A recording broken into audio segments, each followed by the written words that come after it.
Let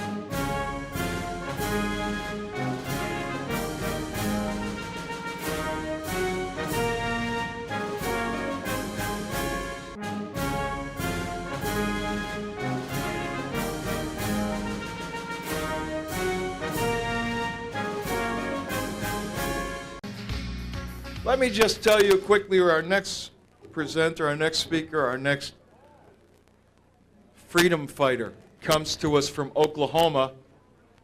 I was in the hallway yesterday trying to take my break to go out to get my speech together, and I saw this preppy-looking dude that looked like I try to look.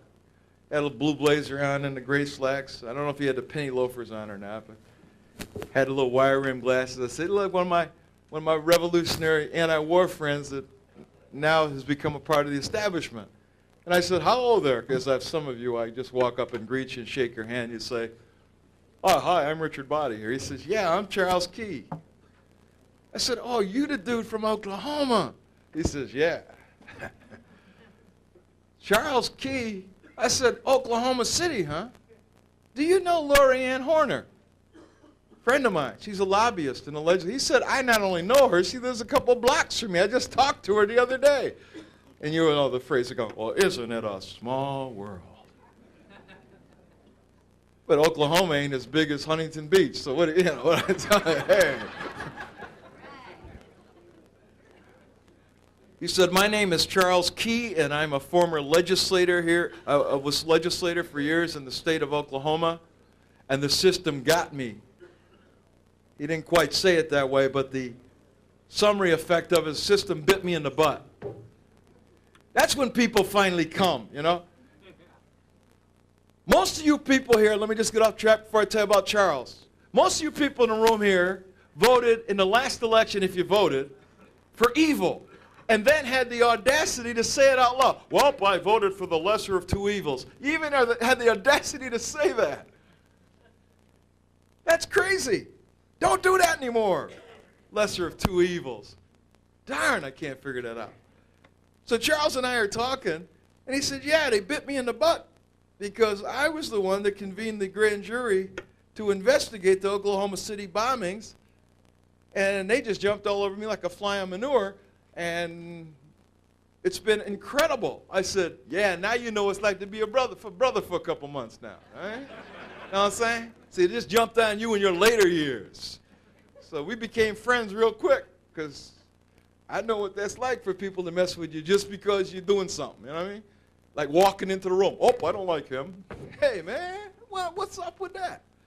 So Charles and I had an immediate bond, and we talked about politics and elections and things like that, and he said, I think I have friends that want me to run again. I didn't get elected last time. I'm not sure how to do it in Oklahoma. Not sure if the Libertarian Party is going to make it. They're not on the ballot now. Maybe you should run independent. Maybe I should be a Republican again and go in the primary and all that. And I just looked him dead in the face. I said, man, the question is, because obviously if you run in the primary as a Republican, you then have the major party behind you. But let's face it, he's in trouble. They don't like him. He wasted his money running in the primary. They ain't going to let nobody who understands freedom and says basic things like, let's investigate this absurdity. Let's talk about what might really be going on. You're going to lose the primary. So what about independent? He said, if I run an independent, it's going to be tough and I might not win. I said, man, it ain't about winning. You already have staked your claim as to where you're at. So what you better do if you want to run is run as an independent, and if you don't want to run as an independent, then maybe you just better be on the circuit with me, and you and I can go around and be the salt and pepper team talking about what's wrong with the system.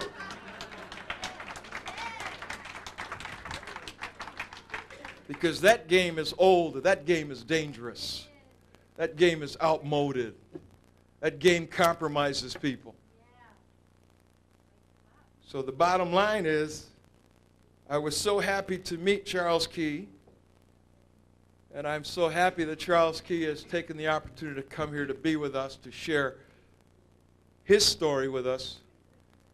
And I ask you to listen attentively to what Charles has to say, and with no further ado, come on up here, my man. I give you about 45 minutes. Hey.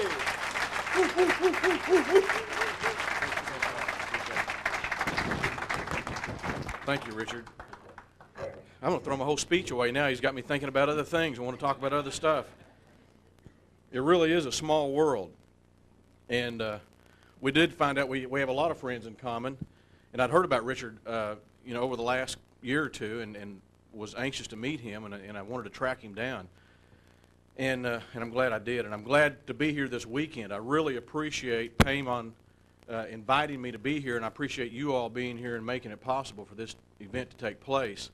It's really an honor for me to be here, to be among people like you, and I mean that sincerely from my heart. This is, and I sure hate to borrow a phrase or a quote from Rush Limbaugh, but this is the cutting edge, I believe. It really is. This is the future, and it's an honor for me to be here with people like you, and to be around people like Congressman George Hansen. And I got to meet Tupper Saucy yesterday. Read his book years ago. And he just walked up. We were having lunch over there, and he just walked up, and I was shocked. And it was a big surprise and a great honor. And people like Bill Benson and all these others who have paid such a tremendous price, like our founding fathers have paid. And it helps me when I look at what we've gone through in the Oklahoma City bombing case, which we've been through some pure hell. It makes me realize it's nothing compared to what others have gone through. And remember that and realize that. So it's an honor for me to be here, and I appreciate the opportunity. Richard, there's some other things we got in common. You were talking about the Amway business last night, and I thought, I was an Amway distributor one time, and I learned a lot. I really did. It was a good experience. I learned a lot about liberty and freedom and free enterprise. And it was a good foundation for me when I became a legislator. I never planned on being a legislator or running for elective office. That wasn't one of my goals or dreams. It was just one of those kinds of things, like many of you. I've talked to some of you, and you've said, well, I didn't know anything about all of this kind of stuff until just 4 years ago or 2 years ago or recently.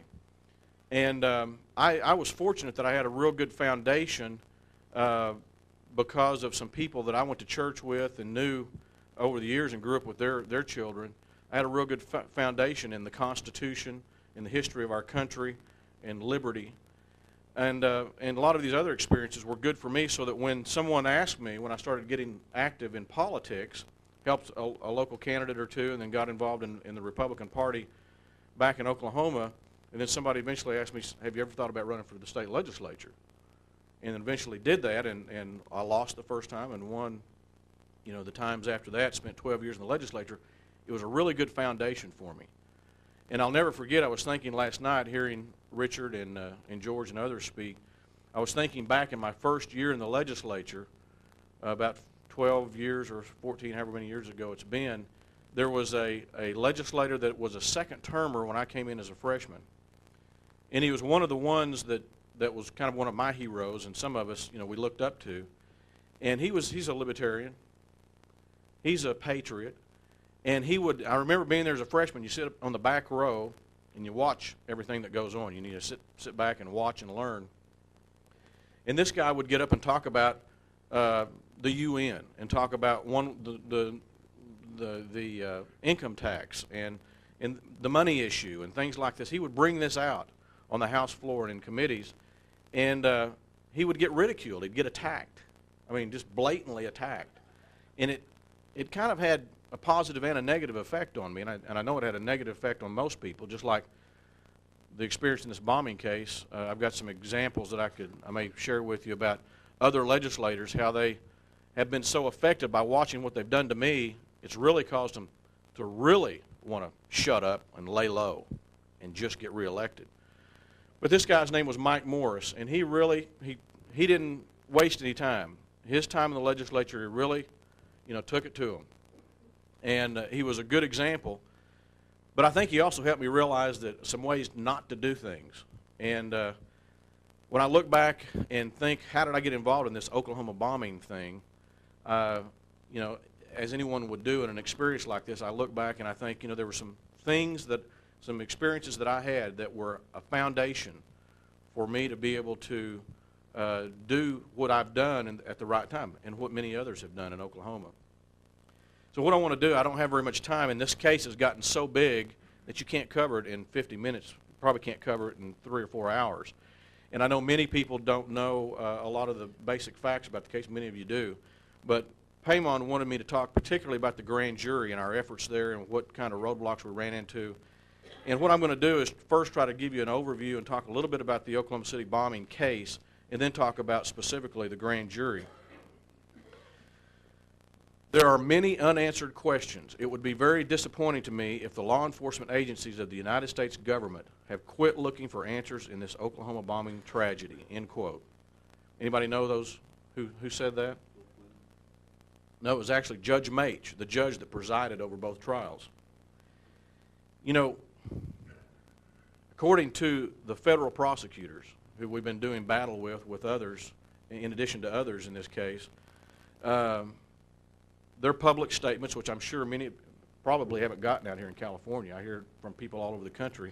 We don't hear anything about the bombing. Maybe you haven't read much about this at all, but Pat Ryan, Joseph Hartzler, Beth Wilkinson, Larry Mackey, the prosecutors that handled this case, according to them, you've got two guys in a Ryder truck. You got one guy in a Ryder truck, another guy that stayed home that helped him build the bomb, and they're the only two yo-yos that pulled this bombing off.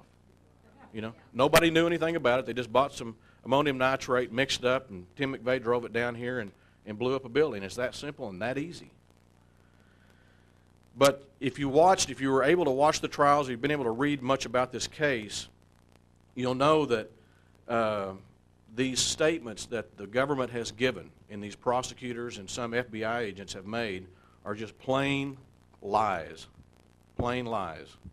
And there's a lot of that going on in the Oklahoma City bombing case, and like there is, unfortunately, in too many other things. If what they've said is true, then this judge is incompetent, very misinformed, or maybe he's lying. All the witnesses, and there are many, many, many witnesses who saw other perpetrators, not just a one John Doe that was in the truck with McVeigh, but others, plural, then those witnesses who saw those other suspects are lying. The scientists who've studied the damages to the building that have some serious scientific questions about whether or not this particular bomb did all the damage and some other real technical aspects of that question, they're lying or incompetent. How about the Office of Inspector General? You know, the one that did the report and the analysis of the FBI crime lab? Very many people familiar with that? Those guys are lying. And I'm going to read some excerpts from their report specifically related to the Oklahoma City bombing case. They blistered the FBI for how they handled or mishandled the Oklahoma City bombing case. 70% of Americans, there's been 2 polls done nationwide, one in the state of Oklahoma, and they all three came out. 70% of Americans believe that there were other people involved and the government hasn't gone after them and gotten them. And all the rest of us are a bunch of conspiracy theorists. It must be nice for these federal agents to be so secure in their deception that Ryan and the rest of them are willing to insult a vast majority of Americans and Oklahomans like that. These federal agents, they never do have to debate the issues. They seldom ever discuss it. And when they do, recently, for example, they'll do it behind maybe closed doors like in a grand jury proceeding, as we had in Oklahoma. But they always do it also with these very vague little labels and catchphrases. Conspiracies, you know, right-wing, anti-government types. They never really answer the direct questions. Well, it's been a long 3.5 years for me and the rest of us. And my secretary, my first secretary that I had when I first was elected, was killed in that bombing. And she wasn't just my secretary or just a friend. She was somebody that I actually went to church with.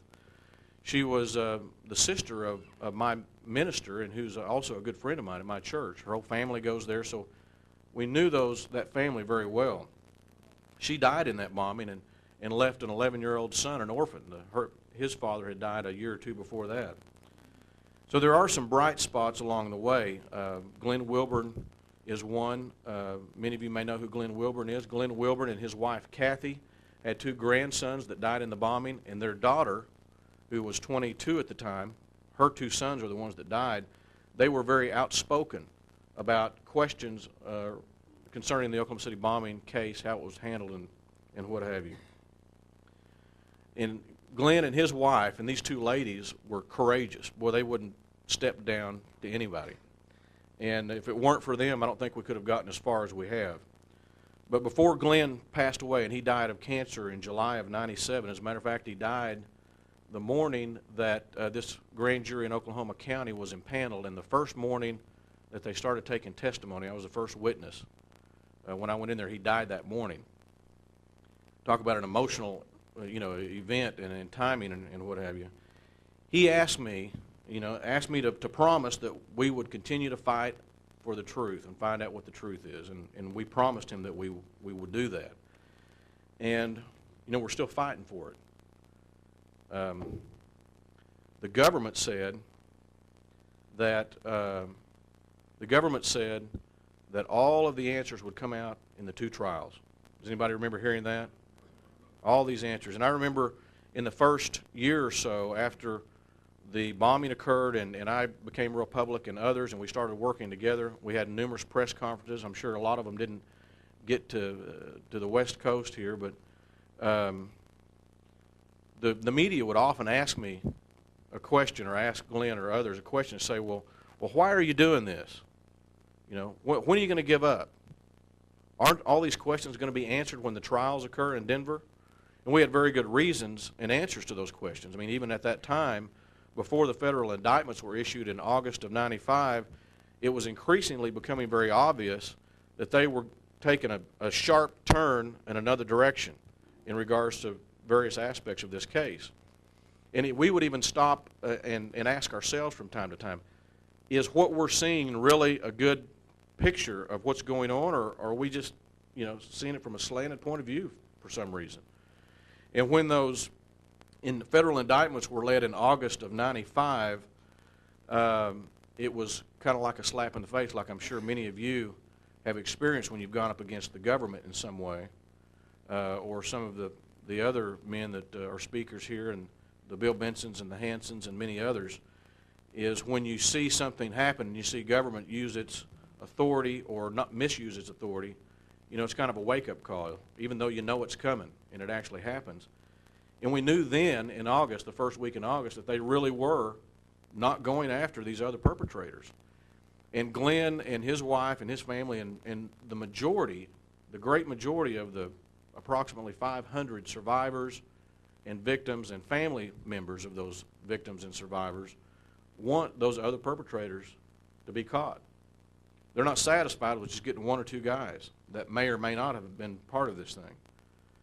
And that's one of the things that really drove Glenn and his family, much less the other questions about prior knowledge and what have you. The media would misrepresent what we said regularly. And I think sometimes it wasn't out of intent, sometimes it was out of just sloppiness or ignorance. But we tried to set the record straight, and it just went on deaf ears. But a lot of times, there were a lot of reporters that were really trying to do the right thing. Maybe it was Jack or somebody was talking about agents in the audience or media in the audience. And my experience is most government agents are good people. I really believe that. Most of them are. There's the bad ones that really make it really terrible. And I hope there's no media in here. Well, I guess I really do, because of what I'm getting ready to say. Now, most media, on the other hand, are not good people. They got a problem.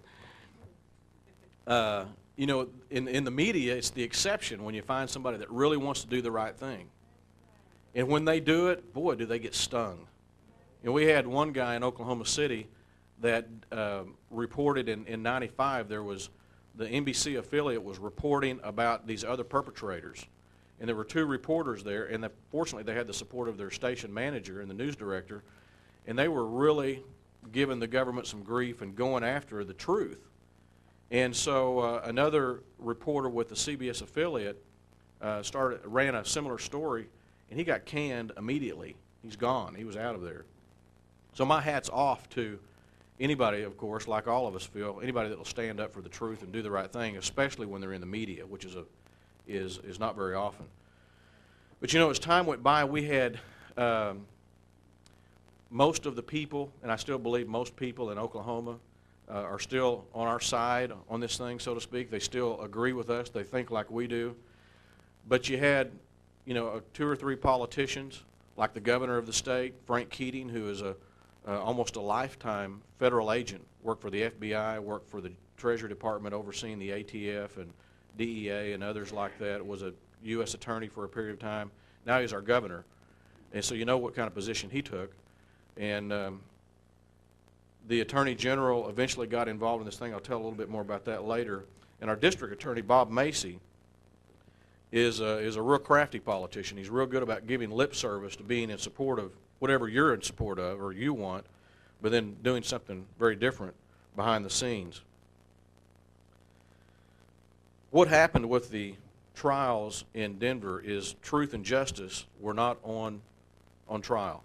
You know, the truth wasn't sought after there. And what I've found as I've been a legislator in one of the areas that have been the most interesting and that I've worked the hardest in as I've been a legislator have been in the areas of criminal justice, court reform, and things of that nature. And I think that's too much the norm in our country, is that truth is no longer what is sought after by those in our legal institutions. And we all know that, of course, here, and all of you know that. It's causing this big rift in our culture, in our society. And it's why I think that you are on the cutting edge, because people know there's a 2-tiered justice system. They know that. They know that if you're in power, you know, if you've got position or you've got money or both, then you can get out of things, you know, or you're going to be treated a little bit differently, oftentimes, maybe most of the time. But if you're not, there's a different standard of justice that's going to be applied to you if you get out of line. And that's the way it works. We were all promised that questions would be answered, but what we had in the Oklahoma City grand jury is we had finally the feds, when they were silent for such a long time, for the first 12 months of the 18 months that the grand jury was in session, and then all of a sudden they issued some press releases and said that they would be very willing to come before the grand jury and speak if the judge would just let them. Well, a few months went by this last year, and they finally came before the grand jury and said they'd be willing to answer all their questions. Anything they wanted to know, they'd explain it all to them behind the closed doors of a secret grand jury proceeding. And so what we ended up getting was the grand jury, and again I'll talk a little bit more about that in a minute, the grand jury capitulating to the FBI and the Fed. Let me tell you a little bit about what we're doing right now. When I got started in this, you know, I'd never done anything like this before. Not very many people ever had done anything like this before, so we were all just doing the best we could, making decisions as we went along. And I first called for an Oklahoma House committee, a special committee to be formed to look into this. And as I talked to Glenn Wilbert and a number of other people that have been real active in this in the Oklahoma City area, and some others that I got counsel from, like Larry Dodge with Fully Informed Jury and others, you know, the options are pretty obvious to most people. You could call for some type of governmental hearing to look into this. You could call for Congress to have a hearing. You could call for the governor to appoint a special committee. You know, you could call for an Oklahoma legislative committee. Well, for the obvious reasons, I didn't want to call on our governor to appoint a committee, because even if he did, which I didn't expect that to happen, of course, even if he did, you know who he's going to pick to be on this committee. You know how he's going to form it. And I don't have that much faith in Congress after Waco and Ruby Ridge and a host of other, you know, shenanigans that they pulled. And so that's why I decided if we're going to make that first step, let's call on the Oklahoma House of Representatives, those people that are elected that are closest to the people. Maybe if by some chance that gets anywhere, I felt more confident in that than anything else. Well, that of course didn't happen. Nobody wanted to touch this thing. And one of the things that I think a lot of people don't fully understand and realize is the emotional impact. Now, when I say that, I know people realize the emotions and felt them all over this country. But I always hated for people to say to me, well, you'd have to walk kind of a mile in my shoes, or have to have been there and understood what it was really like. I always hated that when people would say that. But I've come to realize, being there and going through this experience, that this really is one of those kinds of things, kinds of experiences that to understand all the dynamics in this bombing case, you'd almost have to be there to understand how so much was able to get by people. Because I've had a lot of people, we've all had a lot of people say, well, why didn't the people of Oklahoma just stand up and say and demand truth? Or why didn't they do this or do that? Well, good questions, but there's a number of reasons for that, and this is one of them. The emotional impact was so deep that it was difficult for people. I mean, it was it had everybody just kind of frozen in time as you watched this tragedy kind of unfold before your eyes. Well, what we're doing, what eventually happened is we got to the point where we were going to, when we realized in August that they were going in this particular direction, because I'd been involved in fully informed jury and passed that legislation in Oklahoma House of Representatives a couple of times and was very familiar with juries and grand juries' rights. I brought it up to Glenn and some others about us calling for a grand jury. And we're very fortunate in Oklahoma to be one of only 2 states that has in their constitution a constitutional provision that allows the people to call a grand jury. And I think there's 4 other states. California may be one that has something in their statutes. New Mexico is the other state that has it in their constitution, Oklahoma and New Mexico. But I think there's 4 other states that have it statutorily, that right to do that. But Oklahoma clearly has, fortunately for us, the strongest provision. And I think another thing that people don't realize because they don't have it in their states is that this is something that occurs in Oklahoma very regularly. It's common in Oklahoma. Some of the other Okies from the Tulsa area will know about that, how that in Oklahoma we'll have, as a matter of fact, we have a grand jury, at least one right now meeting, investigating something, I think a sheriff or somebody like that. If you went back over 12, 18, 24 months, I would venture to guess in any period of time you'd have anywhere from 2 or 3 to 6 or 8 grand juries that are impaneled. So it's fairly common. It's a good thing.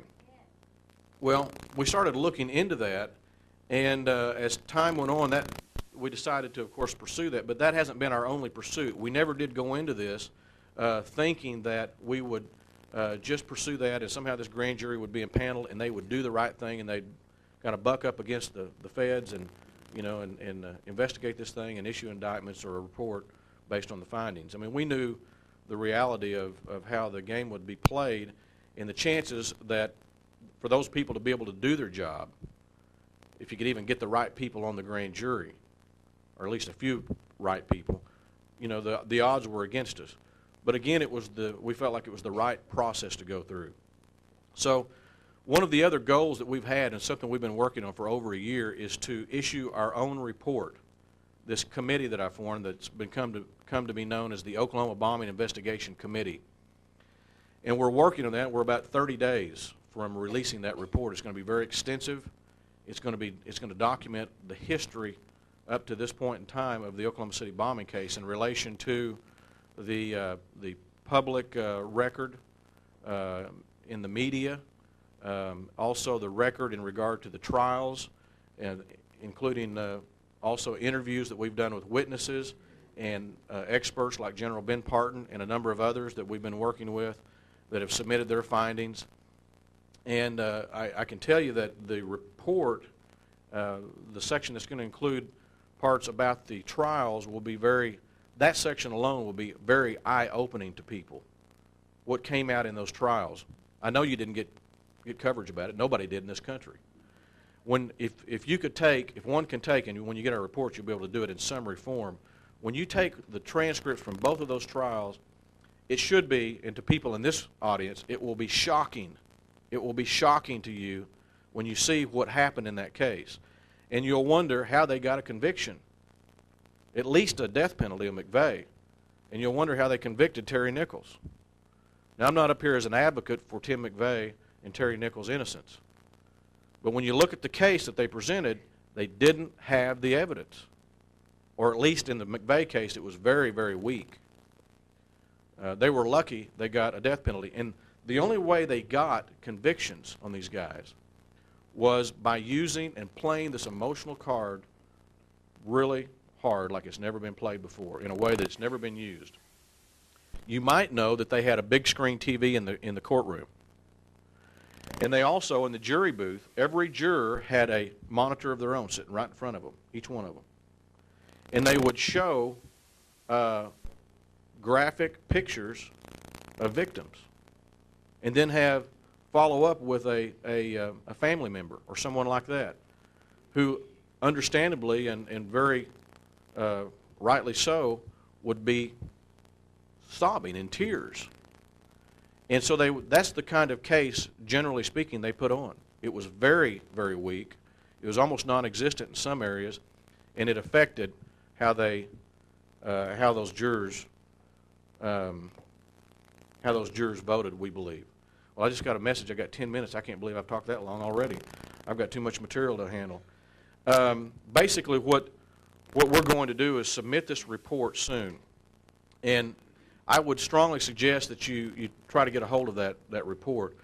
The IRS might be good for something. We actually formalized this group and made it a 501c3. So when this report's made available, we're going to have to charge for it. But at least you can write it off your taxes as a contribution.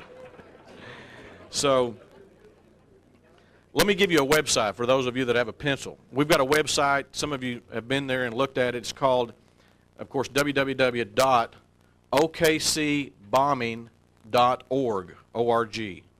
OKC, that's Oklahoma City, okcbombing.org. You'll find a wealth of information there, a lot of links to other sites, and you'll find, now what I'm going to try to cover real briefly, you'll find what we've basically organized this report and other ways in which we try to present this case to the public and elsewhere. You'll find different categories of how this case really breaks out when you try to make some sense out of it. And that is the category of who are the others unknown. You know, the indictment said McVeigh and Nichols and Fortier and others unknown. And so there's a whole section that will deal with those other perpetrators, primarily the witnesses to them and all the information regarding that. Even some that could be involved or at least should have been pursued.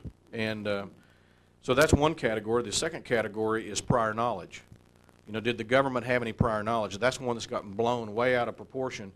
We always said that there were evidences, which there are many evidences of, prior knowledge, a level of prior knowledge, and that they should have taken different measures than what they did to protect those people in that building.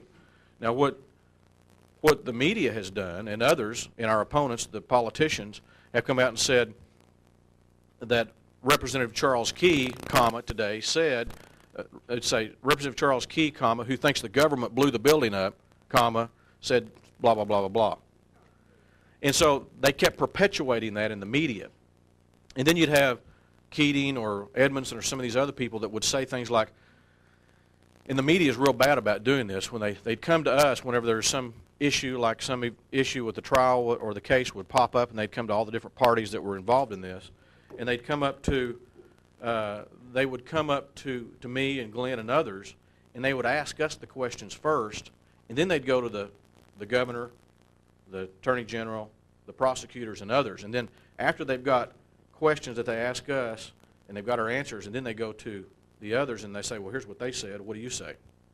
And it took me a long time to figure that one out, but it puts them in a real advantageous situation. And I finally started telling the press, I said, look, you go talk to them first, and then come back and tell me what they said, and then I'll give you my response. But what it did, it always put these folks in a position where they could say, oh, those guys are just a bunch of conspiracy theorists. You know, they're just a bunch of nuts. Or they'd say something like, they'd use these emotional hot buttons and say, anybody that thinks that the government would blow up their own people or leave them there, you know, exposed and run off from the building and leave them exposed has got to be crazy or nuts or whatever. You know, and use those hot buttons to try to incite people to think that we were really crazy, you know, and proposing some wild and crazy things. Now, I know a lot of people think that the government blew up the building or had some role in it, or some people in the government did. And I've never taken that position. And I don't think there's any evidence that proves that. And if you believe that, that's fine with me. That's okay. My answer to that, like so many things with this case, is we don't know. And we could know if they hadn't torn that building down in 33 days. You know, if they haven't sealed up so much information. The other area is the science area, and it's going to be, we thought we were going to really be able to go someplace with that information, and when we finally issued our report, and unfortunately recently in the last month or so we've been real disappointed because it looks like there's just not enough evidence and there's not enough information to make, you know, any conclusion absolutely about whether a single truck bomb did the damage or there were other charges that were placed inside of the building. And the reason for that is because, again, you don't have a building.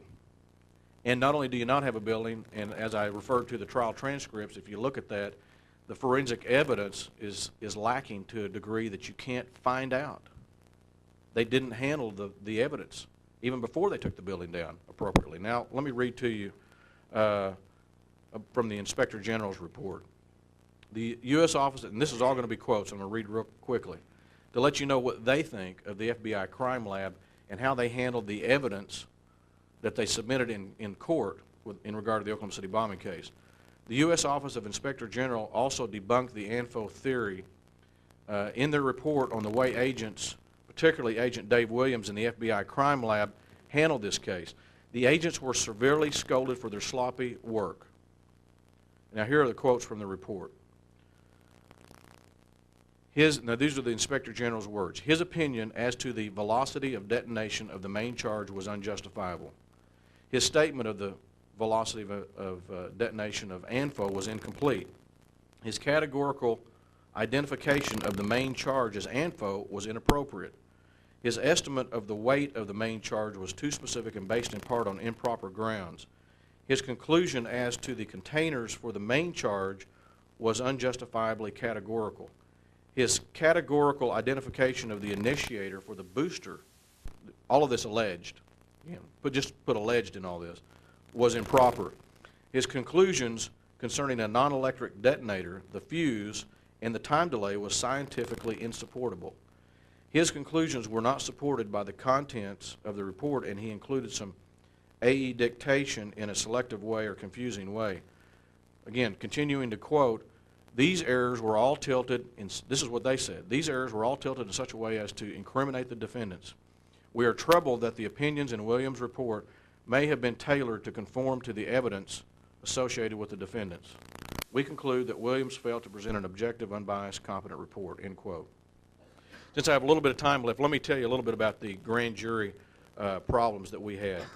Again, in Oklahoma, and give you some quick background, the Constitution simply says if the way a county grand jury can be impaneled is either by a judge, or if citizens want to have one impaneled, they just get a petition, they just make it up like they want, say we want to investigate the sheriff for something, and they go circulate and get the appropriate signatures and lay it down in front of the court, and that grand jury is to be impaneled.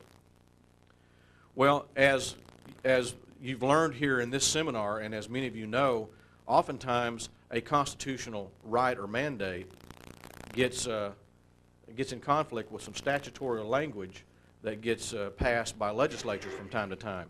And so we had the same problem in Oklahoma. There was a law that was passed in 1988 that the legislature passed that said before anyone circulates a petition, which that's the way it always had been done before, they have to first write it up, submit it to the presiding judge in the court, and if he finds any, the legal term is deficiencies in the language, whatever that means, nobody knows what that means, then he could point those out to the petitioners, give them 2 or 3 days to correct it, and if they further didn't correct it, in his opinion, then he could quash the petition drive. Well, nobody had actually tested that yet. And we knew that was there, and we knew it was unconstitutional, and we had all these problems because of this case and how we knew they were going to deal with anything that we did. We had this problem. Well, do you address that problem right up front, or you just act like it's an effective law? And we decided to go that route and just comply with it, because we knew if we tried to fight it in court, then that'd take us a year and a half before we'd ever get to the point where we could start and then fight the battle through the appeals court. So as you probably, some of you know, we had the the local judge deny it on some real ridiculous grounds that no lawyer that we found could figure out what kind of rationale he had. And so we ended up having to appeal to the appeals court. And we were fortunate that the appeals court, and it renewed my faith in some judges and some in our court system. The appeals court finally, after a year and a half after we first started, asked for oral arguments on December 3rd of 1996. And this one, everything really just took off at the speed of light. Went to the Tulsa District Court of Appeals for oral arguments, and here's the district attorney's office sends one young female, about 7 or 8 months pregnant, district attorney up there to give their side of the case to these judges, and then myself and our attorney went in. And these judges, it was clear from the very beginning, were just ripping the district attorney's office up one side down the other. And we knew which side they were on. And so it was real hopeful for us. I even told Mark Sanford, our attorney, at one time, I said, man, I'm starting to feel sorry for this poor assistant over there, whatever her name was, I forgot. And he turned to me and says, don't start feeling like that, you know. But I mean, they were just chastising them for all the arguments they were making, because what they were using New Mexico case law, trying to make some argument that turned out, as we looked at it later, made the argument for our side. And they had nothing. They had absolutely nothing to go on. And so about 3 weeks later, that appeals court issued their formal opinion, and it was a unanimous and a published opinion. A published opinion. We went and talked to Bob Macy. How much time do I have left? None? Well, this is a good story. I won't be able to tell this one, but we eventually got the Supreme Court, of course, concurred with the appeals court, and we finally got that petition drive started, but that wasn't the end of it. And of course, there's a lot of blanks to fill in the middle. And then our Attorney General really got into the play of this and drugged me and my chairman of the petition drive before a multi-county grand jury, which is yet another kind of grand jury we have in Oklahoma, to try to harass us right in the middle of our 45-day period where we had to gather signatures, and claimed that we were not complying with a law that had to do with raising funds, which was a big bogus deal. And 13,500, we only needed 5,000. And we estimate that if we could have passed that petition through Oklahoma County, which is about 1 million people, without having these roadblocks, we probably could have got easily 25,000. I mean, very conservative estimate. I think we could have got 50,000, just with largely a volunteer group of people. But if we had been able to run it like a lot of these petition drives, like statewide petitions, just to give you a sense of the support that we had then and still now, if we could have run it where you decide when you're going to start, you raise your money, and you do it all the right way, we probably could have got 100,000 signatures out of Oklahoma County, to give you an idea of what kind of support we had. So let me refer you to the website again, okcbombing.org. Look for this report that comes out soon, and we've had some support from some real key congressmen up in Washington, D.C. just in the last week, 2 weeks. Actually, I guess there's been something going on for about a month or so. Congressman James Traficant out of Ohio, some of you will be aware of him. He's also on our side, and he's the ranking minority member on a subcommittee on government buildings, and he is interested in looking into this is how he's opening the door to look into this, security or lack of security into government buildings. We have a number of other congressmen that have asked us to put this report together, and we hope and think that there'll be some significant press on it and support at Capitol Hill, but I wouldn't bet anything on that, but but that's what they're telling us. So we hope that our goal always has been not to have these institutions do the right thing. That would be some icing on the cake if we could get that done. But our goal has been to do everything that we've done so that people, the American people, could see what's going on, and they could see that something's wrong. Because we believe that education is the key also, and that's what we've tried to accomplish. So I appreciate it very much. Thank you.